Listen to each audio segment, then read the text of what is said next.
Unit. First paper में हम teaching aptitude से रिलेटेड यूनिट को देख रहे हैं, उनसे जो प्रीवियस में क्वेश्चन आए उनको डिस्कशन कर रहे हैं।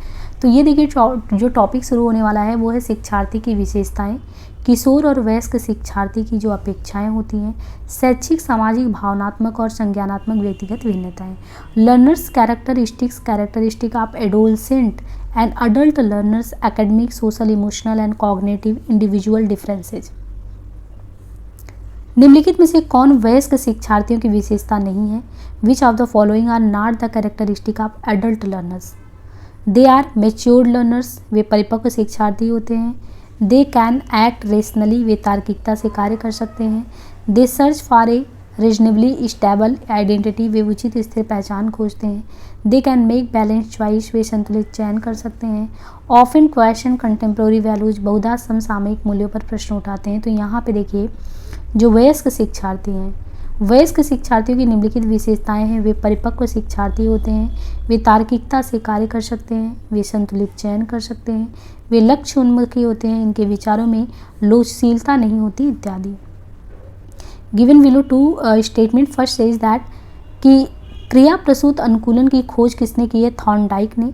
क्लासिकी अनुकूलन की खोज इवान पावलोव ने किया है। तो दोनों ही चीज़ों को हमें देखना है कि किसने किस चीज़ की खोज की है। तो देखिए कथन फर्स्ट जो है वो कौन सा है? गलत है, क्योंकि क्रिया प्रसूत अनुकूलन जो है वो दंड और प्रबलन के द्वारा अधिगम क्रिया की खोज BF स्किनर ने की थी। यानी जो क्रिया प्रसूत अनुकूलन है दंड और प्रबलन के द्वारा, ये जो लर्निंग है इसका F स्किनर ने खोज किया था। और कथन दो सही, क्योंकि क्लासिकी अनुकूलन संगठन से अधिगम की खोज इवान पावलोव ने किया था। यहाँ पे लिस्ट 1 और 2 दिया है। पहला है कि इंफॉर्मेशन प्रोसेसिंग, सूचना प्रसंस्करण मॉडल में देखें इंडक्टिव थिंकिंग, आगमनात्मक सोच, मिनोमिक्स यानी मिनोमिक्स जो है स्मृति विज्ञान, एडवांस ऑर्गेनाइजेशन अग्रिम संगठक, या सिनेटिक्स समस्या समाधान का रचनात्मक विधि सिनेटिक्स। अब यहाँ पे देखिए सूचना प्रसंस्करण मॉडल में देखिए आगमनात्मक सोच हिल्टा टाबा के द्वारा ये विकास करता है, स्मृति विज्ञान माइकल प्रेशली, अग्रिम संगठक डेविड ऑसवेल, समस्या समाधान की रचनात्मक विधि सिनेटिक्स से बिल गार्डन। 6 वर्ष की आयु से पहले बच्चों के मस्तिष्क का कितना परसेंटेज विकास हो जाता है? ये लेकिन पूछ रहा है ना कि 6 वर्ष की आयु के जो पहले बच्चे हैं उनके मस्तिष्क का कितना परसेंटेज विकास हो जाता है? 25%, 65%, 45%, 85%। तो यहाँ पे देखिए मस्तिष्क मानव शरीर का नियंत्रण केंद्र है और जन्म के समय इसकी औसत माप वयस्क मस्तिष्क के आयतन का 25% होता है। पहले साल में या 2 गुना 50% तक हो जाता है, या उत्तरोत्तर 2 वर्ष तक 75%, 3 वर्ष तक 80% और 6 वर्ष की आयु तक 90% इसका विकास हो जाता है। संज्ञानात्मक क्षेत्र के निम्नलिखित उद्देश्यों को कार्य की जटिलता के आधार पर पद सोपानी क्रम में व्यवस्थित करना है। Application, evaluation, knowledge, analysis, synthesis. तो अनुप्रयोग, मूल्यांकन, ज्ञान विश्लेषण और संश्लेषण। तो क्रमशः में यहाँ देखना है संज्ञानात्मक क्षेत्र के दिए गए उद्देश्यों को ब्लूम के अधिगम वर्गीकरण से लिया गया है। जटिलता के आधार पर संज्ञानात्मक क्षेत्र के दिए गए उद्देश्य के पद सोपानी क्रम है ज्ञान, विश्लेषण, मूल्यांकन, अनुप्रयोग, फिर संश्लेषण। मैच लिस्ट टू 2 है ना। व्यवहारात्मक प्रतिमान में देखें पारंगत अधिगम, प्रत्यक्ष निर्देश, अनुरूपता, सामाजिक अधिगम। तो यहाँ पे देखिए mastery learning, direct instruction, simulation, social learning. तो हमें क्रमशः यहाँ देखना है जो पारंगत अधिगम है बेंजामिन ब्लूम, प्रत्यक्ष निर्देश टॉम गुड के साथ, अनुरूपता कॉल स्मिथ, सामाजिक अधिगम अल्बर्ट बांडुरा। निम्नलिखित में से कौन से व्यक्तिगत क्षमता का निर्माण करते हैं? इसमें कौन सा है? एम्पैथी यानी समानुभूति, मोटिवेशन अभिप्रेरण, सोशल स्किल सामाजिक कौशल, सेल्फ अवेयरनेस, सेल्फ रेगुलेशन। तो क्रमशः में यहाँ देखना है कि व्यक्तिगत क्षमता बताती है हम खुद को कैसे प्रबंधित करते हैं। स्व जागरूकता, अपनी आंतरिक अवस्थाओं, वरीयताओं, संसाधनों और अंतर्ज्ञानों को जानना। आत्मनियंत्रण, अपनी आंतरिक अवस्थाओं, आवेगों और संवेगों का प्रबंधन करना। अभिप्रेरण, भावनात्मक प्रवृत्तियाँ जो लक्ष्यों तक पहुँचने में मार्गदर्शन या सुविधा प्रदान करती है। नीचे 2 कथन दिए गए हैं। पहला कथन है कि जब व्यक्ति किसी विकल्प को समावेशित करता है या किन्हीं क्रियाओं से प्रतिबद्ध होते हैं तादात्म्य विसरण घटित होता है। दूसरा, तादात्म्य पूर्वबंध निषेध सन्निवेशन के बिना प्रतिबद्धता होती है। तो दोनों में से कौन सा सही है? तो देखिए पहचान एक व्यक्ति को दूसरे व्यक्ति से अलग प्रदर्शित करता है। व्यक्ति को उनके व्यवहार, विश्वासों और विकल्पों के आधार पर अवधारणा को अनूठे तरीके से संदर्भित करती है। यह तादात्म्य विसरण किसी व्यक्ति का विशिष्ट पहचान स्थापित न कर पाने की स्थिति है। यह अक्सर युवा पीढ़ी में देखने को मिलता है। तादात्म्य पूर्वबंध निषेध समन्वेषण के बिना प्रतिबद्धता होती है तथा कथन एक असत्य है, दूसरा सत्य है। Theory of moral development, theory of fluid intelligence, theory of crystallize intelligence और मोरेटोरियम। तो यहाँ पे देखें नैतिक विकास का सिद्धांत, तरल बुद्धि का सिद्धांत, स्वीकृत बुद्धि का सिद्धांत या ऋण स्थगन। तो हमें यहाँ पे क्रमशः देखना है। नैतिक विकास का सिद्धांत जो है लॉरेंस कोलबर्ग से जुड़ा है, तरल बुद्धि का सिद्धांत रेमंड कैटल से, स्वीकृत बुद्धि का सिद्धांत जॉन हॉर्न से, ऋण स्थगन का है एरिक एरिक्सन से। बहुभुत बुद्धि के सिद्धांत के अनुसार सटीकता से दृश्य एवं स्थानिक वस्तुओं के प्रत्यक्षण की योग्यता मानव की किस योग्यता से जुड़ा हुआ है? नेचुरलिस्ट, प्रकृति वैज्ञानिक, इंटरपर्सनल अंतर्वैयक्तिक, इंटरपर्सनल अंतःवैयक्तिक या स्पाटियल अस्थानी।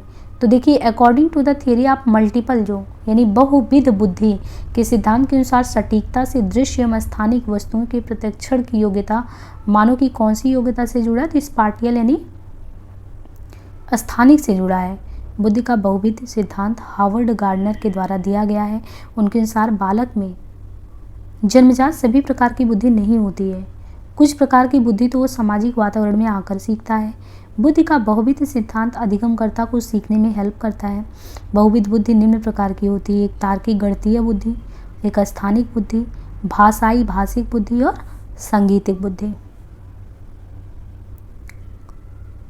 शारीरिक गतिक बुद्धि भी होता है, अंतर्विषय का पारस्परिक योग्यता, अंतरावैयक्तिक बुद्धि, प्राकृतिक बुद्धि। बहुविध बुद्धि के सिद्धांत के अनुसार सटीकता से दृश्य एवं स्थानिक वस्तुओं के प्रत्यक्षण की योग्यता मान की स्थानिक योग्यता से जुड़ा हुआ है। नीचे दो कथन दिए गए हैं। पहला कह रहा है कि शिक्षक को ये सुनिश्चित करना चाहिए कि अधिगम रटन यंत्रवत स्मरण विधि से दूर हटे। A teacher should ensure that learning is shifted away from rote method. यानी शिक्षक को ये सुनिश्चित कर लेना चाहिए कि अधिगम रटन यानी जो भी लर्निंग करते हैं ना वो यंत्रवत एक मशीन की तरह रटने से दूर होना चाहिए और शिक्षक को ज्ञान को स्कूल से बाहर के जीवन के साथ जोड़ कर देखना चाहिए। तो ये दोनों ही बातें अगर देखें इनमें तो दोनों ही कथन सही है कि चिंतनशील जो शिक्षण है, जो सोच विचार के साथ आपको पढ़ाया जाता है, वो एक अभ्यास है जिसमें यह सीखना शामिल है कि अपने वातावरण से सीख कर एक अधिक आकर्षक शिक्षक हम कैसे बन सकते हैं। एक जो टीचर होता है उसको ये सुनिश्चित करना चाहिए कि सीखने की रटन की विधि से वो दूर हो और नए ज्ञान, कौशल और क्षमताओं को विकसित कर पाए। शिक्षक को ज्ञान को स्कूल के बाहर के जीवन से जोड़ना चाहिए। प्रौढ़ अधिगमकर्ताओं की निम्नलिखित में से कौन सी विशेषताएं हैं? Which of the following are the characteristic of adult learners? उनका क्या है? साइकोलॉजिकल ग्रोथ, शरीर क्रियात्मक वृद्धि, increase focus of activities with peer group, समकक्ष समूहों के साथ गतिविधियों पर ज़्यादा ध्यान, एक्सरसाइज, सेल्फ कंट्रोल, आत्मनियंत्रण, एबिलिटी टू एक्ट रेशनली, तर्कसंगत रूप से कार्य करने की योग्यता, या learning to be independent of guidance and control, अधिगम, मार्गदर्शन और नियंत्रण मुक्त होना चाहिए। तो यहाँ पे देखिए जो प्रौढ़ अधिगम करता है उसकी विशेषताएं हैं: वयस्क शिक्षा, स्वनिर्देशित, तर्कसंगत रूप से कार्य करने की योग्यता, लक्ष्य उन्मुखी, ज्ञान और जीवन के अनुभव का उपयोग करना और आत्मनियंत्रण। निम्नलिखित में कौन निर्णय पास व्यक्तिगत गुणों से जुड़ा है? कौन सा निर्णय पास व्यक्तिगत गुणों से जुड़ा है? फ्रेम ब्लाइंडनेस, अंधविश्वास, ओवर कॉन्फिडेंस, अतिविश्वास, टेकिंग शॉर्टकट, संक्षिप्त मार्ग अनुसरण, बीइंग अनसिस्टमेटिक, अव्यवस्थित होना, या नॉट कीपिंग रिकॉर्ड को नहीं रखना। तो यहाँ पे देखिए निर्णय पास को एक विचार प्रक्रिया के रूप में वर्णित किया जा सकता है। यह स्थिति जन जागरूकता के अनुरूप कार्यरत होता है। पूर्वाग्रह, अतिविश्वास, संक्षिप्त मार्गानुसरण, अव्यवस्थित होना, निम्न स्तरीय मानसिकता, संकोचित प्रतिक्रिया आदि गुण व्यक्तिगत गुणों से ही जुड़ा है। निम्नलिखित में से कौन सी संज्ञानात्मक, भावात्मक और मनश्चात्मक अधिगम के क्षेत्र में उच्चतम क्लासिफिकेशन की श्रेणी है? एनालिसिस यानी विश्लेषण, इवोल्यूशन, अवेयरनेस, कैरेक्टराइजेशन, नेचुरलाइजेशन। तो यहाँ पे मूल्यांकन, अभिलक्षण, सहजीकरण, संज्ञानात्मक, भावात्मक और मनश्चालकता अधिगम के क्षेत्र में उच्चतम वर्गीकृत श्रेणियाँ हैं। श्रेणी के अनुसार NSQF organization qualification according to series of levels, knowledge, skill, aptitude. तो ये देखिए यहाँ पे क्रम से होगा जो राष्ट्रीय कौशल योग्यता ढांचा ज्ञान, कौशल और योग्यता के स्तर की श्रृंखला के अनुसार योग्यता का आयोजन करता है। इन स्तरों के सीखने के संदर्भ में SQF को परिभाषित किया जाता है। यह ज्ञान विद्यार्थियों के पास होना अनिवार्य है भले ही वह किसी भी प्रकार की शिक्षा ग्रहण कर रहे हों।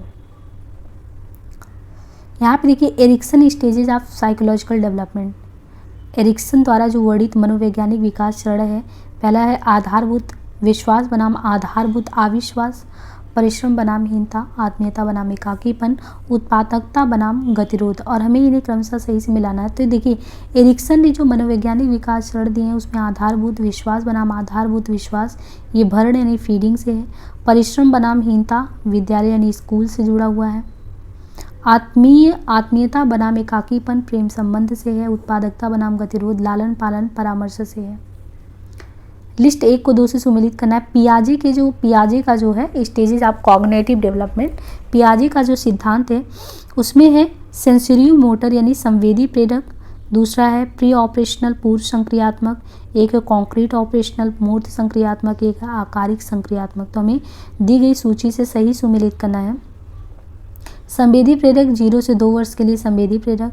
पूर्व संक्रियात्मक बच्चों के बोलना शुरू करने से लगभग 7 वर्ष तक पूर्व संक्रियात्मक। मूर्त संक्रियात्मक प्रथम ग्रेड से पूर्व किशोरावस्था लगभग 11 वर्ष की आयु तक। आकारिक संक्रियात्मक एक किशोरावस्था से लेकर वयस्क तक।